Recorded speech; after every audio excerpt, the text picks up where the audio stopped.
Hello everyone, welcome to my YouTube channel.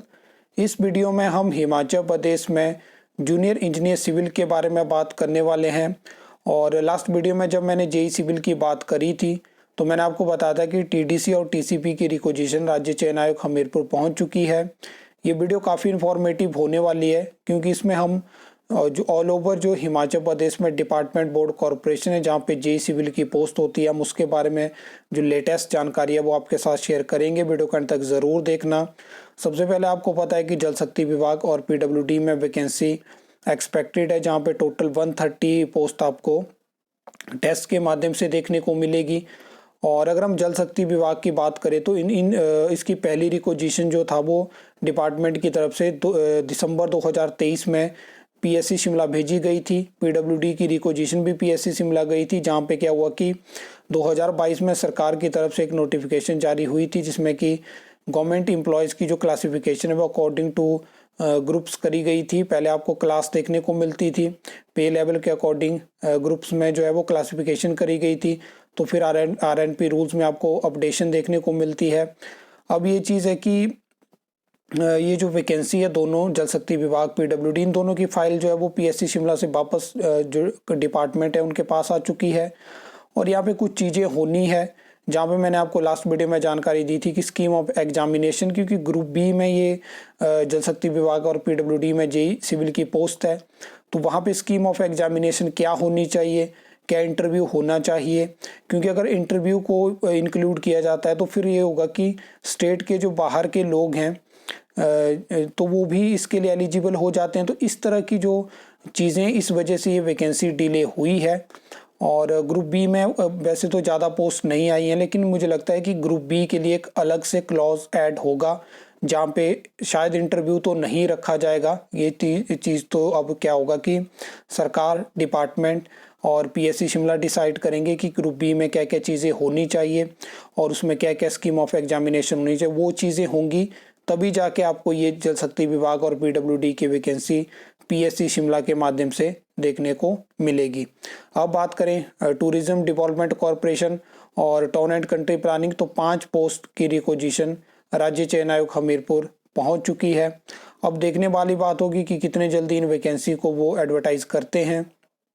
अगर हम बात करें हिमुडा की, तो हिमुडा में जब मैंने आपको लास्ट टाइम पे अपडेट दी थी तो मैंने आपको बताया था कि वहाँ से 10 पोस्ट जो है वो आपको देखने को मिल सकती हैं।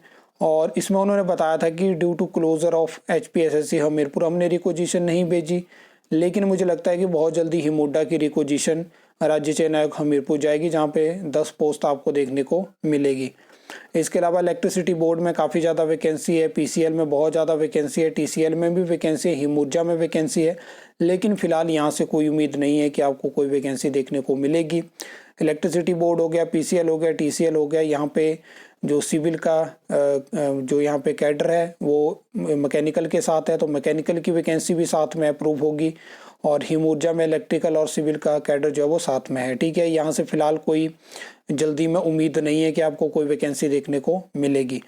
अगर हम पंचायती राज में बात करें तो पंचायती राज में जो जेई सिविल की वैकेंसी वो मेंशन करी गई थी कि बजट में कि इस साल उन वैकेंसी को भरेंगे। 65 वैकेंसी इस टाइम पे वैकेंट है, जिसमें कि 70% प्रमोशन से फिलअप होंगी और 30% पे आपको डायरेक्ट रिक्रूटमेंट यानी टेस्ट के माध्यम से भर्ती होगी। तो उम्मीद है कि यहाँ पे अगर सरकार यहाँ पे वैकेंसी अगर निकालना चाहती है, मेंशन करा गया इस साल के बजट में।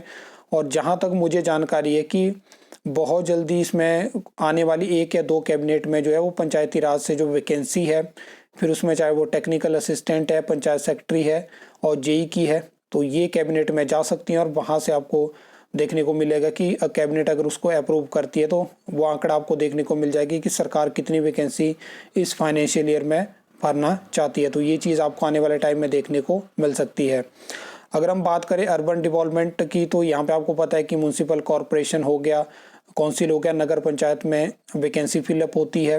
लास्ट टाइम की अगर हम बात करें तो आउटसोर्स बेसिस पे रिक्रूटमेंट हुई थी, उससे पहले की बात करें तब भी आउटसोर्स बेसिस पे रिक्रूटमेंट हुई है। इस टाइम पे मैंने आपको बताया कि अगर हम बात करें कॉरपोरेशन, काउंसिल और नगर पंचायत की, तो आउटसोर्स जेई ज़्यादा हैं और रेगुलर जेई उससे मतलब कम है। ये आंकड़ा जो एग्जैक्ट नंबर्स हैं वो मैंने ऑलरेडी आपको दिखाए, लेकिन एक चीज़ मैं आपको बताना चाहता हूँ कि अभी जेई की नई 20 पोस्ट जो नई आपको पता है नगर पंचायत बनाई गई, म्यूनसिपल जो काउंसिल है उनको अपग्रेड करके कॉरपोरेशन के बनाया गया कॉरपोरेशन यहाँ पे, तो यहाँ पे नई पोस्टें क्रिएट करी गई हैं। तो न्यू 20 पोस्ट यहाँ पे क्रिएट करी गई हैं और इसकी क्या है कि एक अलग से मैं वीडियो आपके माध्यम से आपको जानकारी देने वाला हूँ, जहाँ पे मैं करंट वैकेंसी के बारे में आपको बताऊंगा और जो नई वैकेंसी क्रिएट करी गई हैं उसकी जो नोटिफिकेशन है वो भी मैं आपको दिखाने वाला हूँ। तो वो वीडियो आपको जल्दी ही देखने को मिलेगी और यहाँ से भी एक्सपेक्टेड है, क्योंकि अगर आपने मेरी लास्ट ईयर मैंने एक वीडियो आपके साथ शेयर करी थी जहाँ पे मैंने आपको बताया था कि यहाँ पे क्या है कि 1998 के R&P रूल्स को फॉलो किया जा रहा है रिक्रूटमेंट के लिए, ठीक है। और क्या है कि नए R&P रूल्स फ्रेम हो चुके हैं, क्योंकि RTA में भी बताया गया है कि अंडर प्रोसेस थे और मेरी बात हुई तो उन्होंने बताया कि अभी फ्रेम हो चुके हैं R&P रूल्स, लेकिन आपको पता है कि उसके बाद उनकी नोटिफिकेशन होती है। तो मेरा उनसे प्रश्न था कि क्या ये भर्तियाँ जो हैं, क्योंकि अप्रूव तो है कैबिनेट से ये जो 20 पोस्ट हैं, तो उनका कहना था कि अगर R&P रूल्स आ जाते हैं तो आपको ये रेगुलर बेसिस पे देखने को मिलेंगी, और अगर अभी जो है वो R&P रूल्स नहीं आते हैं तो आउटसोर्स बेसिस पे आपको ये वैकेंसी देखने को मिलेगी।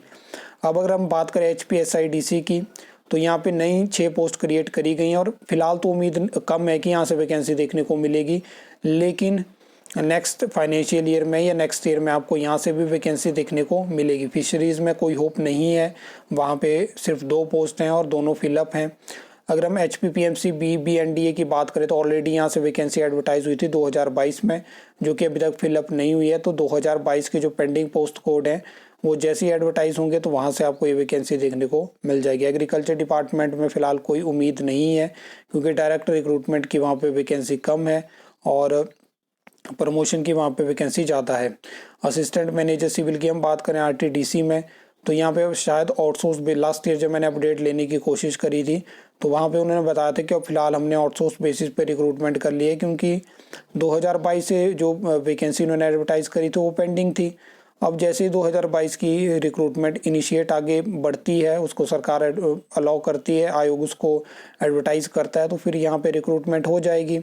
JEE की बात करें हम पॉल्यूशन बोर्ड में, तो यहाँ पे भी यही है कि 2022 की जो वैकेंसी है वो जैसे ही एडवर्टाइज होगी तो यहाँ पे ये वैकेंसी भी आपको देखने को मिल जाएगी, और इसके साथ AEE की वैकेंसी भी, उसकी रिक्विजिशन भी पब्लिक सर्विस कमीशन से मिल जाएगी और वो भी आपको एडवर्टाइज होती हुई दिख जाएगी। तो यहाँ से थोड़ा आइडिया आपको लग गया होगा कि कहाँ से आपको वैकेंसी देखने को मिल सकती है और क्या क्या चांसेस हैं, करंट कितनी वैकेंसी है। तो ये सब चीज़ें थी। आई होप आपको वीडियो अच्छी लगी होगी, इन्फॉर्मेटिव लगी होगी। तो वीडियो को लाइक कमेंट शेयर कर सकते हो, चैनल को सब्सक्राइब कर सकते हो फॉर द न्यू अपडेट्स के लिए।